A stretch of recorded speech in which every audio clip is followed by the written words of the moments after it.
I think we are looking at 11.5% growth next year and 6.8% the year after. These are estimates of the IMF.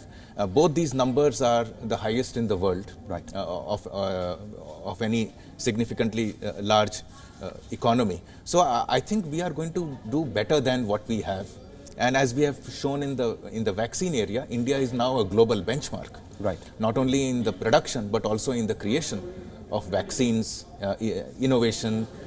Likewise, I think the economic growth, given that we are starting from a low stay with base, us. We're cutting across live now to the Parliament, where any moment now, Finance Minister Nirmala Sitharaman will present the budget.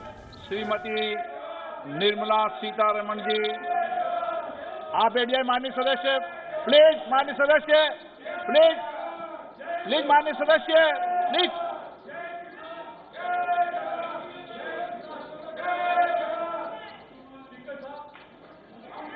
धन्यवाद जी.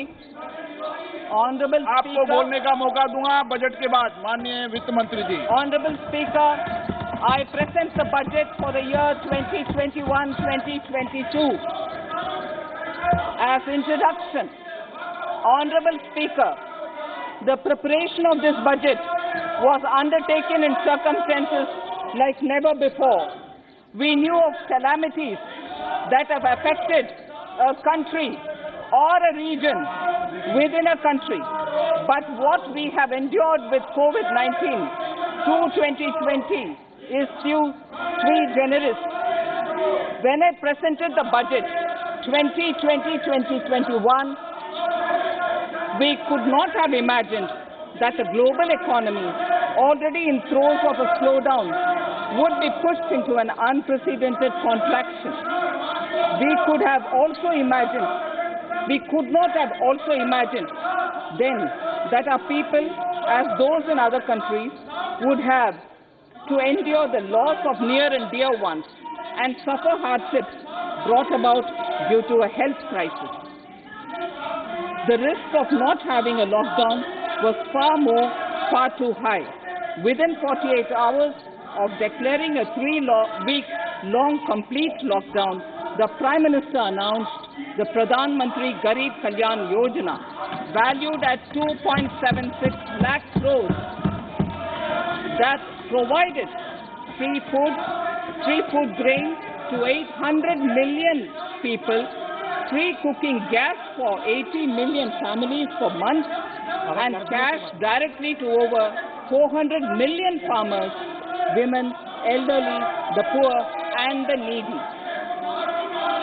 Even as a large section of citizens stayed home, milk, vegetables, fruit suppliers, health and sanitary workers, truck drivers, railways and public transport workers, bank employees, electricity workers, annadatas, police, firemen and the armed forces all had to go about their work as normal, but with the additional anxiety of the virus hanging over them. We recognize this, and I think I speak on behalf of everybody in this august house when I express my heartfelt gratitude to these men and women for how they were able to carry out their work and duty to provide for the nation's basics over those crucial months. Speaker, sir, for public good, honorable members of Parliament and members of legislative assemblies too offered their salaries. In May 2020, the government announced the Atmanirbhar Bharat package. To sustain the recovery further into the year, we also rolled out 2 more Atmanirbhar packages, 2 and 3. Total financial impact of all the Atmanirbhar Bharat packages, including measures taken by the RBI, was estimated to be about 27.1 lakh crores, which amounts to more than 13% of our GDP. As a government, we kept a watch on the situation and were proactive in our responses. The government, led by the Prime Minister, stretched its resources to deliver for most vulnerable sections of our society, the poorest of the poor, the Dalits, the tribals, the elderly, the migrant workers and our children.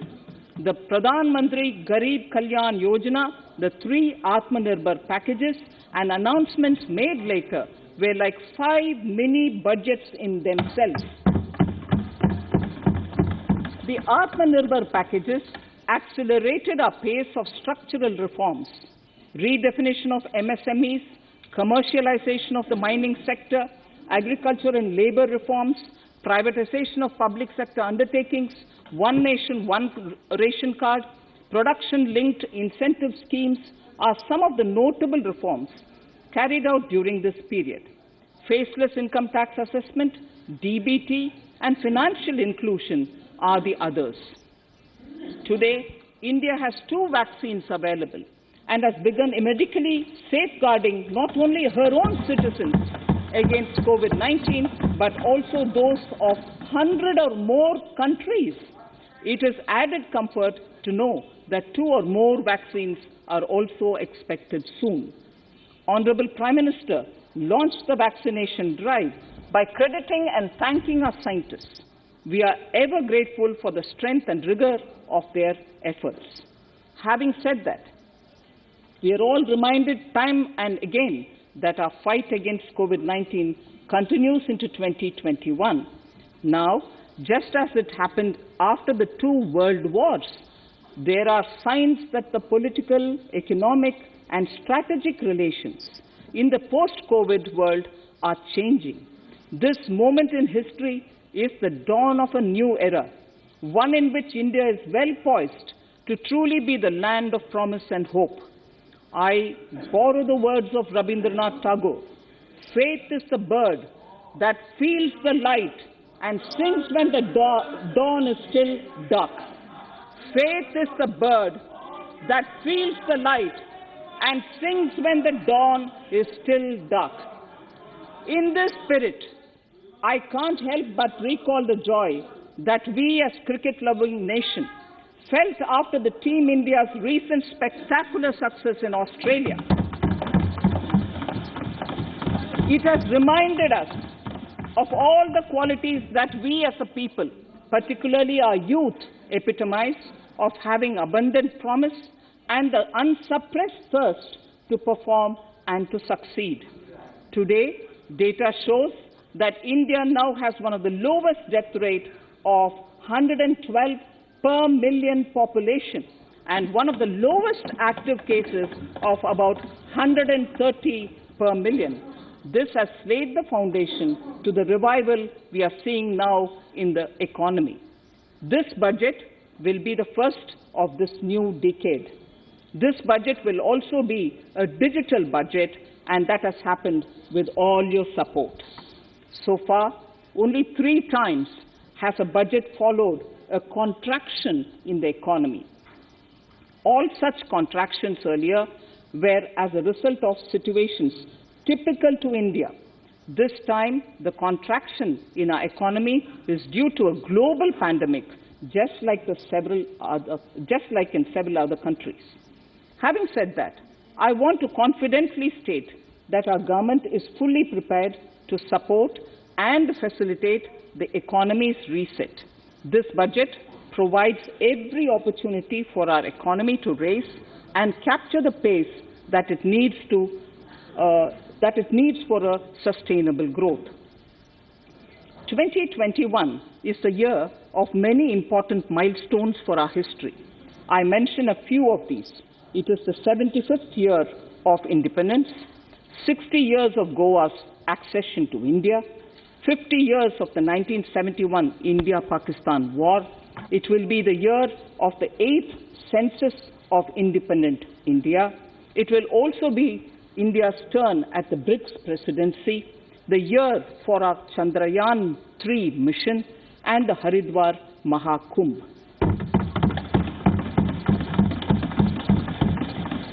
Honorable Speaker, before I commence Part A of the budget, I want to take a moment to acknowledge how isolating and distancing seemed like insurmountable challenges for a country like ours that has people coming together in times of crisis. It hurts us in many ways. It hurt us in many ways. I bow my head in respect to every citizen for the endurance shown in facing what was an undeniably a tough year for all our physical and mental well-being. Part A. In Part A, I wish to lay a vision for Atmanirbhar Bharat. Atmanirbhar Bharat or Atmanirbharta is not a new idea. Ancient India was largely self-reliant and equally a business epicenter of the world. Atmanirbhar Bharat is an expression of the 130 crore Indians who have full confidence in their capabilities and skills. We are already part of international groupings such as the G20 and the BRICS, the Coalition for Disaster Resilient Infrastructure, and the International Solar Alliance are realities today due to India's efforts. The proposals in Part A will further strengthen the sankalp of nation first, doubling farmers' income, strong infrastructure, healthy India, good governance, opportunities for youth, education for all, women empowerment, and inclusive development, among others. Additionally, also on the path to fast implementation are the 13 promises we had made in the budget of 2015-16, which were to materialize during the Amrit Mahotsav of 2022 on the 75th year of our independence. They too resonate with the vision of Atmanirbharta. The budget proposals for 21-22 rest on 6 pillars: health and well-being, physical and financial capital and infrastructure, inclusive development for aspirational India, reinvigorating human capital, innovation and R&D, and a 6th, minimum government and maximum governance. I now move to talking about the first pillar, health and well-being. Even at the outset, I would like to say that the investment on health infrastructure in this budget has increased substantially. Progressively, as institutions absorb more, we shall commit more. Taking a holistic approach to health, we focus on strengthening 3 areas: preventive, curative, and well-being. Health systems. A new centrally sponsored scheme, PM Atmanirbhar Swasth Bharat Yojana, will be launched with an outlay of about 64,180 crores over 6 years. This will develop capacities of primary, secondary, and tertiary care health systems, strengthen existing national institutions, and create new institutions to cater to detection and cure of new and emerging diseases. This will be in addition to the National Health Mission. The main interventions under the scheme are support for over 17,000 rural and 11,000 urban health and wellness centers, setting up integrated public health labs in all districts, and 3,382 block public health units in 11 states, establishing critical care hospital blocks in 602 districts and 12 central institutions, strengthening of National Center for Disease Control, its 5 regional branches and 20 metropolitan health surveillance units, expansion of the integrated health information portal to all states and UTs to connect all public health labs, operationalization of 17 new public health units, and strengthening of 33 existing public health units at points of entry, that is, at 32 airports, 11 seaports, and 7 land crossings, setting up of 15 health emergency operation centers and 2 mobile hospitals, and setting up of a National Institution for One Health, a regional research platform for WHO, World Health Organization, Southeast Asia Region Office, 9 biosafety level 3 laboratories, and 4 regional national institutes for virology. Nutrition. To strengthen nutritional content, delivery, outreach, and outcome, we will merge the supplementary nutrition program and the Poshan Abhiyan and launch the Mission Poshan 2.0. We shall adopt an intensified strategy to improve nutritional outcomes across 112 aspirational districts. Universal coverage of water supply. The World Health Organization has repeatedly stressed the importance of clean water, sanitation, and clean environment as a prerequisite to achieving universal health. The Jal Jeevan Mission Urban will be launched. It aims at universal water supply in all 4,378 urban local bodies with 2.86 crores household tap connections, as well as liquid waste management in 500 Amrit cities.